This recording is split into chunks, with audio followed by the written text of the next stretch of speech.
DK's Hockey and Lacrosse is a full-line retailer specializing in hockey and lacrosse equipment and apparel. We carry every major brand at prices that can't be beat. DK's offers custom in-house embroidery, custom screen printing on jerseys, t-shirts, and other team apparel.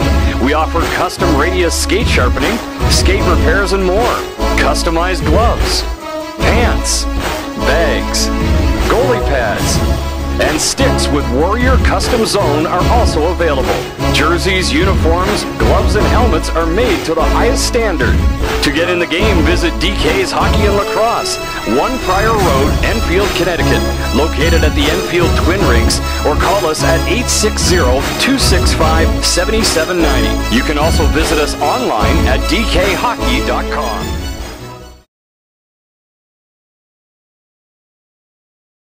Hello everyone, welcome to another Falcons Weekly Webisode through FalconsAHL.com and the official social media streams, the official Facebook, official Twitter. I am once again your host, Damon Markowitz, and once again joined by the Falcons President and General Manager, Bruce Landon. And Bruce, we gave you a week off, but you're back at it this week. A week back at it. Sure, there's a lot of questions, Damon, and we look forward to getting at it. A lot of questions. Still, probably our most popular segment is getting questions submitted through our social media streams, exclusively through Facebook. Fans can ask questions directly to Bruce. We get you on camera. Post the questions, no practice, we throw them right at you. People seem to love this segment, something that's very popular. It comes up just about every week to see if we're doing it or not. Well, I think it's good that I don't get a chance to prepare because maybe I wouldn't give the right answers at times, but I think getting them just off the cuff is the way to go, and I think people seem to enjoy it that way. So. It works out very well. And before we get going, I want to put a shout out there to DK's Hockey and Lacrosse, 1 Pryor Road, down at the Enfield Twin Rinks. Appreciate all they do making these webisodes possible. DK's Hockey and Lacrosse. Like I said, down at the Enfield Twin Rinks, making these webisodes possible. We were in their showroom last week with Dane Byers. We're going to make it a habit to go down there and film some webisodes when we can. Probably get you down there at some point, Bruce, as we get into the spring and summer. Just a great showroom down there. I don't know if you had a chance to go down there or not, but they've got everything for hockey, lacrosse, you name it. No, they're good guys too, and as you know, we do some work down. We do a lot of promoting our hockey team at the Enfield Twin Rinks as well, and they're good guys down there. So it's a good association, and certainly one we hope continues for a long time. Absolutely, appreciate all they do. And before we get into the agenda here, I always want to kind of give a quick update where we are in the season. It sounds almost like a broken record. Every time we come on, it seems like we're 2 points out of a playoff spot. We're in the hunt. We're getting into, last time we chatted, it was right before the long Norfolk Hershey trip. Back here, home game tomorrow on a very special Irish night against the Portland Pirates. And then we head down to Hartford on Saturday, Providence on Sunday. As we film this, 2 points out of a playoff spot, in the hunt with about 4 or 5 different teams. Just your thoughts going into the weekend. Well, we've been sort of playing, as we've said too often, I guess we've sort of been a 500 hockey club all year long, and win 2, lose 2, win 1, lose 1, and that's not good enough. It's not going to be good enough. We have to be candid here. We have to get a little streak going, and it appeared maybe this past weekend our goal was to try and get 4 or 5 out of 6 points, and we didn't. We came away with 3. We probably should have had 4, but we didn't, and we've unfortunately, Damon, said that too many times this year, where we've just let points slip away from us. And if you don't want to live in the past, but if you look at the points that slipped away from us earlier in the season that we should have had in a number of games, things would have been different right now. But you can't live in the past. You live for tomorrow, and we have a big weekend coming again. And the thing is, despite not having our full lineup, despite just a real mess in goal right now with all the things going on, and all the things going around us with the problems in Columbus and the injuries here and losing Cody Bass for the season, and et cetera, et cetera, et cetera, we're still 2 points of a playoff spot, and we can still do it if we put a streak together. There's a lot of teams. Syracuse beats Adirondack last night, so they're back into the mix. So it's going to be a real battle, and we do not have a great schedule, and we can't say woe is me because we have a tough schedule. I mean, when we had a good schedule, that's when you should be making some hay, and we didn't do that at times. So we're in a good position. We're 2 points back, and now we got to put some wins on the board, and quickly. 14 games left, 5 left at home, starting with tomorrow night's home game, Friday night's home game against the Portland Pirates. Pretty special night going on here tomorrow night. The Portland Pirates are in on the hockey side, but it's on the business side, the promotional side, the fun side. There's a lot. Well, we've tried this year, and I think fans going into next year are going to see even us ramping up more promotions. We've been doing a lot of different things this year, and putting together this Irish night is something sort of new for us. We've tried something similar to this in the past, but not to this extent, certainly. And with everything going on with the Irish music and Irish singers and Irish dancers and corned beef sliders, and then a special appearance by Ben Jarvis Green Ellis from the Patriots, it's going to be a fun night. And you know, if you look around this area, around St. Patrick's Day, the 16th, 17th, 18th, through the whole 4 days of the weekend, it's crazy. It's a crazy time around here. So we want to be a part of that and give our fans a chance to come down and see a hockey game, but also get into the Irish swing of things and asking people to wear green and have some fun with it. But more importantly, there's a great hockey game going on too, and we have to beat Portland. We have to get a win tomorrow night. You look at certain games in your schedule at different times. You say, you know, this might be a must-win. This could, for me, be a must-win. We got to come up with a way of getting 2 points tomorrow and build on that going into Saturday and Sunday. In a sense, the playoffs have started for the Falcons. I know in the room that's kind of the theme. Nice to get that message out as well, because you talk about playoff hockey. It's mid-March. I mean, this really is playoff hockey. You can't wait until April to see if you actually get in to the official Calder Cup playoffs, but this is it right now. This is it. There's no tomorrow. You start winning now, and you put a streak together, and you know you can see what teams can do. Norfolk, a great example, I guess, is they're on just an unbelievable streak right now, and the best team in the American Hockey League. But we have to put a streak together. The feeling in the room is strong. Cody Bass came to see me the other day, and unfortunately, we're going to lose Cody. A true warrior, gutted it out as long as he could before he had to shut it down for shoulder surgery so he could be rehabbing and ready for next year. But when he came to see me and just talked about the year and how much he enjoyed it here in Springfield and felt bad that he had to get the shoulder surgery, we got talking a little bit about the mood of the team, and he said the guys are upbeat, they feel good.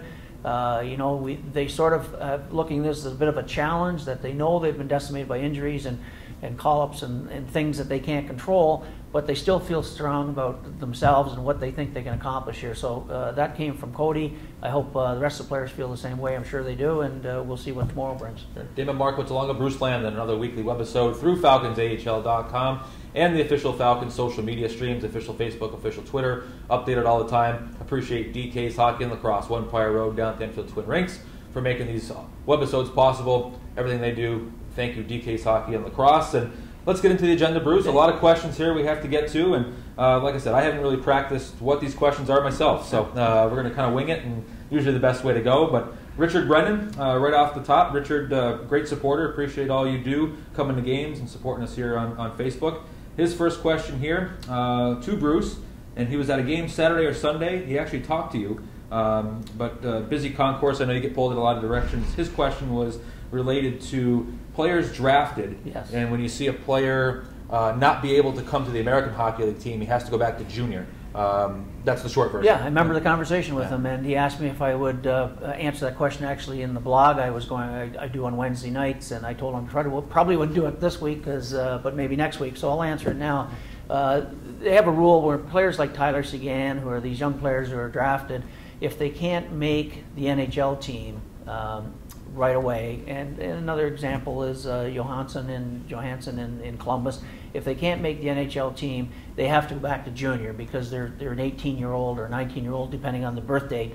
And the reason for that simply is if it's to protect the Canadian junior leagues, because if the NHL teams could draft these kids and have them as a 17 or 18-year-old go to the American Hockey League, it would just totally deplete the Canadian Hockey League.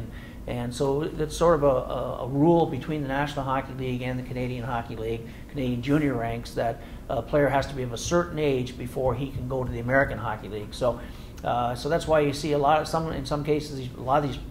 cases, these players that are drafted are all going back to junior hockey. There's only very few exceptions of really high draft picks like the Tyler Segans that go right directly to the National Hockey League. But if he hadn't made their team, he would have been going back to his junior team in Canada. So it all has to do with the ruling between the Canadian Hockey League and the National Hockey League to protect the players, and it's also probably good for their development as well. And also some of these young kids, they're just not ready for the pro environment at some time. So it's good for them to go back and develop more as a person and develop as a hockey player. But the real elite players, as we see around the National Hockey League, stay and play for their NHL team. Absolutely. Just continuing on with young hockey players here, Steve DeSantis, who, again, thank you, Steve. You're on here a lot. Appreciate all your support. He has a question as far as the Falcons and signing college players and any ATOs. We actually signed a player this week, a goaltender, Mike Clement. I hope I pronounced that right, Clementi. He signed an ATO this week. Any other ATOs you see on the horizon? Well, I've talked to Chris McFarland as we talk every single day. It seems like right now about potential players coming out. Chris has been very open in saying he's been looking for a certain type of player, looking for a sort of an offensive defenseman maybe to give us some depth on the blue line. We had our eyes on one. Unfortunately, he ended up going to Vancouver and is now down in Chicago. But you know, last year, if you recall, Damon, we brought in Paul Dayton and Wade McLeod and a couple other guys.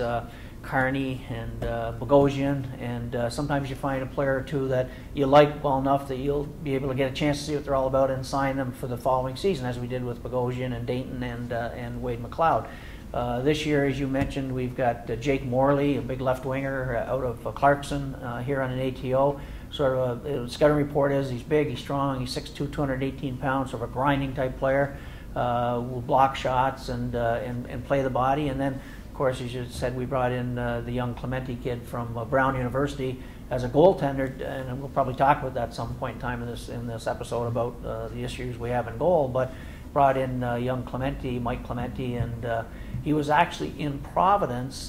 He left Brown, went to Providence, but when they got a couple guys back healthy, we were able to get him in here. And his numbers at Brown, which is not a great program, were phenomenal over the years he was there. So we may see him in action this weekend. Sure, and staying with the goaltenders, because we do touch upon it later on, and I will give credit to someone who, I know it's in there somewhere as far as the goaltending situation, but over the last 48 hours here with Clementi, people have seen the transaction of Alan York online.